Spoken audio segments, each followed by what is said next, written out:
Welcome back to my channel. இந்த video நம்ம இப்போ எதை பற்றி பார்க்க போகிறோம் அப்படின்னா, இந்த வருஷம் முடிய போது 2023 முடிய போகுது. ஸோ இந்த வருஷம் நான் பார்த்ததுலேயே டாப் 10 எனக்கு பிடிச்ச ரொம்ப டாப் 10 பெஸ்ட் ஃபிலிம்ஸை பற்றி தான் நான் பேச போகிறேன். ஸோ வாங்க வீடியோக்குள்ளே போகலாம். ஃபர்ஸ்ட் ஆஃப் ஆல் பார்த்துட்டிங்கன்னா, இந்த லிஸ்ட்டில் வந்து நான் வந்து லியோ வாரிசு மட்டும் கொஞ்சம் தள்ளி வச்சுக்கிறேன். பிகாஸ் அதை நான் அந்த லிஸ்ட்டில் வச்சுருந்தேன்னா சில பேர் அதை பயாஸ்டாக நினச்சிக்கலாம். ஸோ அந்த காரணத்துக்காக தான் நான் இதை கொஞ்சம் அந்த லிஸ்ட்டில் இல்லாமல் நான் தனியாக சொல்கிறேன். பிகாஸ் லியோ அண்ட் வாரிசு நான் இருக்கிறதுலே நான் என் லைஃப்லேயே ரொம்ப அதிகமாக ரீவாட்ச் பண்ண படம் இது ரெண்டு தான். இந்த வருஷம் ரிலீஸ் ஆன படங்க.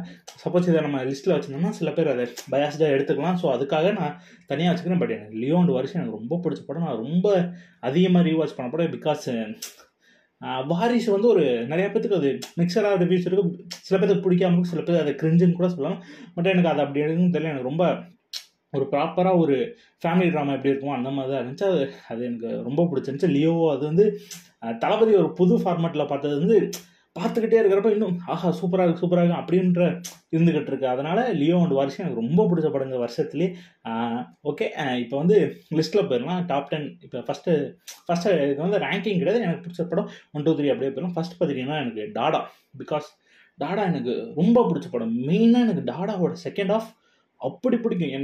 எனக்கு சில படம் வந்து செகண்ட் ஹாஃப் ரொம்ப பிடிக்கும். பிகாஸ் ஃபர்ஸ்ட் ஹாஃபில் ஒரு ட்ராஜடி அவங்களுக்குள்ளே நடக்கிற கஷ்டமாக போகும். பட் செகண்ட் ஹாஃபில் வந்து அவங்களுக்கு வந்து எப்படி சொல்கிறது, அவங்களுக்கு கான்ஃப்ளிக்டே அவங்களுக்கு இருக்காது. பட் இருந்தாலும் அது ரொம்ப ஒரு ஸ்மூத்தாக போகிறது எனக்கு ரொம்ப பிடிக்கும். ஹிருதயமாக எனக்கு அப்படி தான் செகண்ட் ஹாஃப் எனக்கு ரொம்ப பிடிக்கும். கான்ஃப்ளிக்ட்டுன்னு அதில் எதுவுமே இருக்காது. பட் இருந்தாலும் அது ஒரு ஃபீல் குட்டாக தரதுனால எனக்கு அந்த ஹிருதயம் செகண்ட் ஹாஃப் பிடிக்கும். அதே மாதிரி தான் டாடாவோட செகண்ட் ஹாஃப் எனக்கு ஃபர்ஸ்ட் ஹாஃப் ஒரு மாதிரி ட்ராஜடி அவங்களுக்கு நடக்கிற கஷ்டம் கான்ஃப்ளிக்ஸ்லாம் வந்துக்கிட்டே இருக்கும். ஓகே, அது எனக்கு நல்லா இருக்கும். எனக்கு பிடிக்காதுன்னு டாடா படம் எனக்கு ரொம்ப பிடிக்கும். பட் எனக்கு எப்போ வந்து அவர் அந்த ஃப்ரெண்டு கூட அந்த ஃப்ரெண்டு வீட்டுக்கு போய் இருப்பாரோ, எனக்கு அந்த அப்போ இருந்து அந்த படம் ஃபுல்லாக எனக்கு ஒரு ஃபீல் குட்டாக போகிறது எனக்கு ரொம்ப பிடிக்கும். ரொம்ப பிடிச்ச படம் இந்த ஃபீல் குட்டாக இருக்கிறதுலே இந்த வருஷம் எனக்கு டாடா ரொம்ப பிடிச்ச படம். அண்டு குட் நைட்டும் அதே தான் ஒரு மாதிரி ஃபீல் குட்டான படம். ரொம்ப அழகாக ஒரு மாதிரி நேச்சராக இருக்கும். அந்த அவங்க வீட்டில் நடக்கிற ஒவ்வொரு விஷயமும் ரொம்ப அழகாக இருக்கும். அவங்க தேங்காய் உடைக்கிறப்ப அது தண்ணி எடுத்து குடிக்கிறதா இருக்கட்டும், அது ரொம்ப அழகாக இருந்துச்சு. மெயினாக எனக்கு மணிகண்டன் அதுக்கப்புறம் அதுக்கப்புறம் அந்த படத்தில் எனக்கு ரொம்ப பிடிச்சது ரமேஷ் திலக். ஏன்னா ரமேஷ் திலக் அவரை மாதிரி ஒரு மாமா இருக்கணுமே அப்படின்ற ஒரு எண்ணம் நமக்கு வந்துடும் அவரோட ஆக்டிங்கை பார்த்து. மெயினாக அவரோட ஆக்டிங் எங்கே பீக் ஆச்சுன்னா, பசங்களுக்குன்னு ஒரு நேச்சர் இருக்கு. எல்லாரும் முன்னாடி அழுக மாட்டாங்க. பட் அவங்களுக்கு அழுக வரும், தனியாக போய் அழுவாங்க பாருங்க. அவர் வந்து அந்த ஹாஸ்பிட்டல் அவங்க ஒய்ஃப் அவ்வளோதான் குழந்தை இல்லை அப்படின்றப்ப ஓகே பார்த்துக்கலாம் நீங்கள் எதுவுமே ஃபீல் பண்ணாதீங்க, அவங்களுக்கு ஆறுதல் சொல்லிட்டு கொஞ்சம் அப்படியே வெளியே வந்துட்டு அழுவா இருப்பாருங்க. பீக் மூமெண்ட்டு அப்படி ஒரு ரொம்ப கனெக்டிங்காக இருந்துச்சு. அந்த குட் நைட் ரொம்ப ஒரு மாதிரி கனெக்டிங்கான ஒரு படம் இருந்துச்சு. அந்த படமும் ரொம்ப ஃபீல் குட்டான ஒரு படம். அண்டு இருக்கப்பற்று வந்து ஒரு மேரேஜ் ஆனவங்க, மேரேஜ் ஆக போகிறவங்க, மேரேஜ் லைஃப்லாம் எப்படி இருக்குன்னு தெரிஞ்சுக்கிறதுக்கான ஒரு படம் இருக்கப்பற்று. அது ரொம்ப ஒரு அதே மாதிரி ரொம்ப ஒரு அழகான படம் இருக்கப்பற்று. பிகாஸ் அந்த படம் வந்து ஒரு மூணு பேரோட லைஃப் காட்டும். 3 பேர் ஒவ்வொருத்தங்க லைஃப்பில் என்னென்ன பிரச்சனை இருக்குன்னு காட்டும். ஃபஸ்ட்லாம் பார்த்தீங்கன்னா விக்ரம் பிரபு, சாஷா அவங்க வந்து பிரச்சனையெல்லாம் போகும். பட் அவங்களுக்குள்ள ஒரு பாயிண்ட், ஒரு ட்விஸ்ட் வரும் பாருங்கள். அவங்களுக்குள்ள அந்த ஆப் ஒரு பிரச்சனையாக வரப்போ செம்மையாக இருந்துச்சு. ஓகே, சூப்பரானது, ரொம்ப அழகாக இருந்துச்சு. அது முடிச்ச விதம் லாஸ்ட்டில் அந்த அவங்க ஒரு டைலாக் சொல்லுவாங்க, அது ரொம்ப அழகாக இருந்துச்சு. ஏன்னா லவ் ஒன்றும் கிளாஸ் கிடையாது, உடஞ்சா ஒட்ட வைக்க முடியாது. லவ் ஒரு ரப்பர் பேண்ட், சப்போஸ் இழுத்துட்டிங்கன்னா திருப்பி அங்கே தான் வரதான் செய்யும் அப்படின்றது எனக்கு ஓகே. நம்மளோட பாயிண்ட் ஆஃப் வியூ ஒருத்தங்களுக்கு இருக்க போல, நம்மளோட தாட்டும் ஒருத்தங்களுக்கு இருக்கும் போல அப்படின்றது தான் எனக்கு இருக்கப்பட்டு. அண்ட் அயோத்தி படம் நான் தேட்டரில் பார்க்கல. எனக்கு எல்லாரும் அந்த படம் ரொம்ப அழுக வச்சிருந்தாங்க. எனக்கு ஒரு ஜாலியாக எனக்கு எப்படின்னா ஒரு ஜாலி கமர்ஷியல் படம் எனக்கு ரொம்ப விரும்பி பார்ப்பேன். அழுகிற படம் எனக்கு பிடிக்காதுன்னு இல்லை, எனக்கு அது அழுகிறதுன்றது நமக்கு அது ஒரு செட்டாக ஒரு படத்தை பார்த்து அழுகிறதுன்றது நமக்கு ஒரு மாதிரியான ஒரு இது. அதனால தான் அயோத்தி நான் ரொம்ப தள்ளி டவுன்லோட் பண்ணி வச்சு ரொம்ப தள்ளி வெயிட் பண்ணி பார்த்துக்கிட்டே இருந்தேன். பட்டு ஒரு டைமில் சரி பார்த்துருவோம் என்னதான் இருக்குன்னு அப்படி பார்க்குற ஒரு மாதிரி அழுகையாக இருந்துச்சு. அந்த படம் ஃபுல்லாக ஹியூமானிட்டி அந்த படத்தோட பேஸ். நம்ம ஒன்று யோசிச்சிருப்போம், நம்ம ஒரு கற்பனையில் நம்ம ஊர்லெல்லாம் இப்படி எல்லோரும் இருந்தால் ஊர் ரொம்ப அழகாக இருக்குமே அப்படின்றத ஒரு படத்தில் கொண்டு வரப்போ ரொம்ப ரொம்ப பிடிச்சிருந்துச்சு. அது அழுக அதிகமாக இருந்தாலும் அதில் ஹியூமனிட்டி எனக்கு ரொம்ப பிடிச்சிருந்துச்சு. அண்டு நெக்ஸ்ட்டு பார்த்துட்டிங்கன்னா Maaveeran. Maaveeran one of the best commercial படம் நான் பார்த்ததுலேயே. பிகாஸ் ஒரு எப்படி சொல்கிறேன்னா, ஒரு ரொம்ப நெருக்கமானது, ரொம்ப ரிலேட்டபிளான ஒரு கமர்ஷியல் படம் எனக்கு தெரிஞ்ச மாவீரன். உண்மையிலே எனக்கு எஸ்கே அவரோட கேரக்டர் பார்க்குறப்ப, எஸ்கே பயந்து சில விஷயத்துக்கெல்லாம் பயந்து ஒதுங்கி போகிறப்ப, நம்மளும் இப்படி தானடா இருக்கும், நமக்கு ஒரு பிரச்சனைனா எல்லாருமே போய் உடனே தட்டி கட்டுவாங்க. சில பிரச்சனை ஒதுங்கி தானே போவோம். அது மாதிரி அவரும் ஒதுங்கி போகிறத பார்க்க ரொம்ப ரிலேட் பண்ணிக்க முடிஞ்சிச்சு. அவர் கீழே இருந்து காதில் விஜய் சேதுபதி வாய்ஸ் கேட்குறப்ப ஓகே நமக்கும் இப்படி வாய்ஸ் கேட்டால் நல்லா இருக்குமே, நம்மளும் அந்த மாவீரனா மாறலாமே, அந்த மாதிரி சில இதெல்லாம் தோணும். அந்த படத்தோட மெயின் அந்த படம் எங்கன்னா இன்ட்ரவலியும் அந்த போட் ஃபைட் ஆரம்பிக்கும். அவருக்கு வாய்ஸ் கேட்காம போயிடும். அதுக்கப்புறம் போட்டில் அந்த வாய்ஸ் கேட்க ஆரம்பித்ததுலேருந்து கிளைமேக்ஸ் வரைக்கும் ஒரு பீக்கு தான்.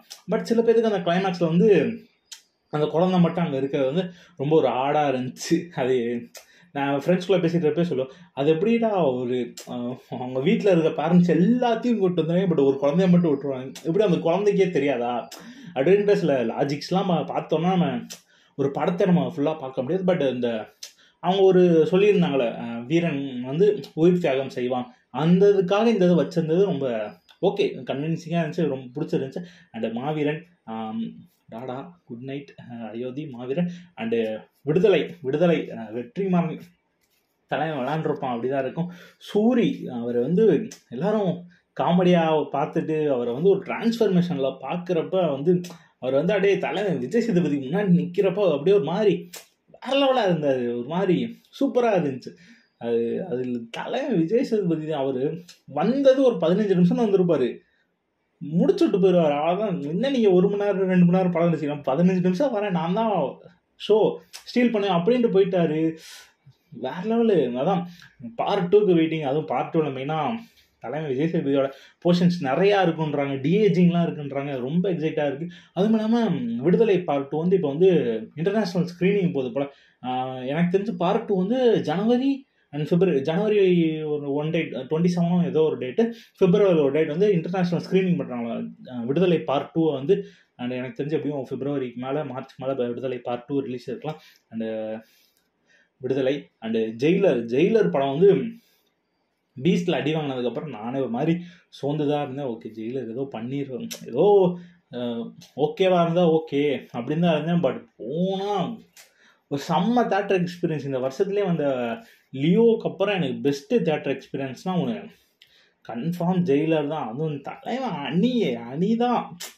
நடந்து வரப்போ பிஜிஎம், ஒவ்வொரு பிஜிஎம் மனுஷன் யார் நடந்து வந்தாலும் சரி, நான் உங்களுக்கு பிஜிஎம் போட்டு மிரட்டி விட்டுருவேன் அப்படின்னு சொல்கிறது அணி தான். அந்த படம் சூப்பராக இருந்துச்சு. நெல்சன் ரைட்டிங் எல்லாமே சூப்பர். பிகாஸ் இது நம்ம அனிருத் தலைவருக்கு மட்டும் நம்ம இந்த வின்னிங்கை நம்ம கொடுத்துடக்கூடாது. பிகாஸ் நெல்சனோட ஒர்க்கும் இருக்குது. பிகாஸ் இது தலைவருக்காக தான் ஜெயிச்சிச்சுன்னு அப்படின்னு, தலைவருக்காக ஜெயிச்சிச்சு தான். பட் இது நெல்சனோட உழைப்பு இருக்குது. நெல்சனை நம்ம தட்டி கழிச்சிடக்கூடாது. நெல்சன் ஏதோ ஃப்ளூக்கில் ஜெயிச்சிட்டார் அப்படின்னு கிடையாது. பிகாஸ் தலைவருக்கு இதுக்கு முன்னாடி ஒரு 2-3 படங்கள் சரியாக போகாமல் இருந்துச்சு. அதில் பண்ணாத ஏதோ ஒரு மேஜிக் இந்த படத்தில் நடந்திருந்ததுனால தான் இந்த படம் ஹிட் ஆச்சு. 600 crore ப்ளஸ் கலெக்ஷன் ஆச்சு. ஸோ இதில் நெல்சனோட பங்கு ரொம்ப முக்கியமாக இருக்குது. இதே தலைவர் அனிருத் முன்னாடி காம்போ சேர்ந்துருக்காங்க. பட் அந்த படம்லாம் எதுவுமே அந்த படம் ஹிட் ஆகலை.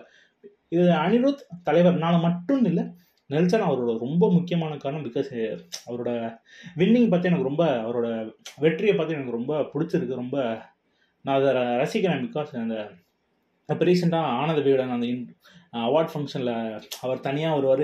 ரெட்ரின் கிங்ஸ்லி மட்டும் வருவாங்க, பின்னாடி பாடி கார்ட்ஸே இருக்க மாட்டாங்க. பட் அப்போ லோகேஷ் வருவார், பின்னாடி பாடி கார்ட்ஸ் நிறையா பேர் வருவாங்க, ஸ்டாஃப்ஸ்லாம் வருவாங்க. அப்போவே கம்பேக் தரணுன்னே, வேறு மாதிரி வரணுன்னே இருந்துச்சு. இப்போ கலாட்டாவோட அவார்ட் ஃபங்க்ஷனில் தலைவன் வரான், பின்னாடி எல்லாம் பாடி கார்ட்ஸ்லாம் வந்தாங்க. அதை பார்க்குறப்ப ஜெயிஷ்டமாரா அப்படின்ற ஒரு ஃபீல் தான் இருந்துச்சு எனக்கு நெல்சனை பார்க்குறப்ப. அந்த நெல்சன் அடுத்து நிறைய நல்ல படம்லாம் கொடுக்கணும். நம்ம தமிழ் சினிமாக்கே ஒரு டார்க் காமெடின்ற ஒன்று நம்ம கமர்ஷியலைஸாக பண்ணது நெல்சன். டார்க் காமெடினா எனக்கு என்னன்னே தெரியாமல் இருந்த ஒருத்தனுக்கு டாக்டர் மூலியமாக டார்க் காமெடின்னு ஒன்று காமிச்சது நெல்சன் தான். அண்டு நெல்சன் தான். ஆல் த பெஸ்ட் நெக்ஸ்ட் எல்லாத்துக்கும். அண்டு ஜெயிலர் சொல்லியாச்சு.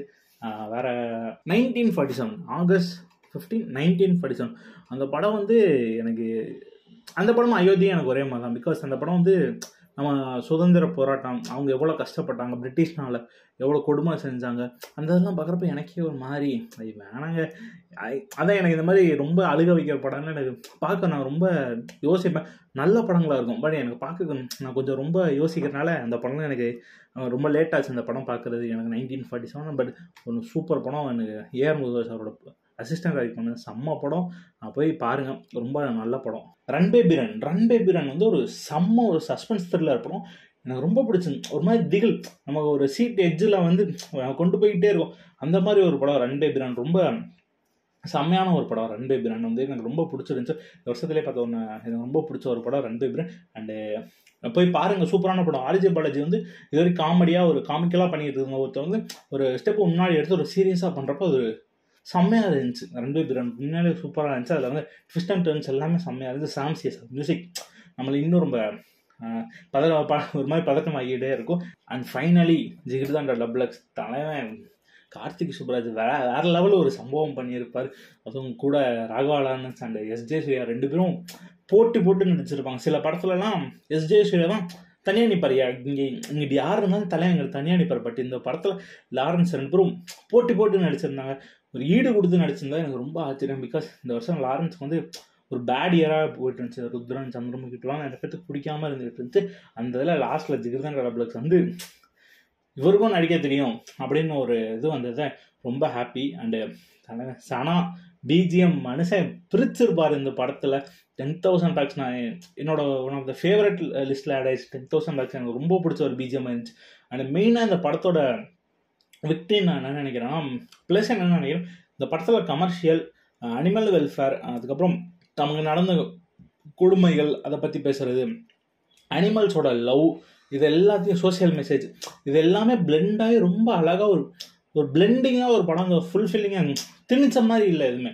அதனால தான் இந்த படத்தோட நான் பெரிய ப்ளஸ்ன்னு நான் நினைக்கிறேன். அண்டு இதுதான் என்னோட ஃபேவரட் டென்ஸ். இந்த வருஷத்துலேயே நான் பார்த்து ரொம்ப எனக்கு பிடிச்ச ஒரு 10 படங்கள் இதுதான். அண்ட் உங்களுக்கு எந்த படம்னா ரொம்ப பிடிக்கும்னு கமெண்ட்ஸில் சொல்லுங்கள். அண்டு தேங்க்ஸ் ஃபார் வாட்சிங் திஸ் வீடியோ கைஸ்.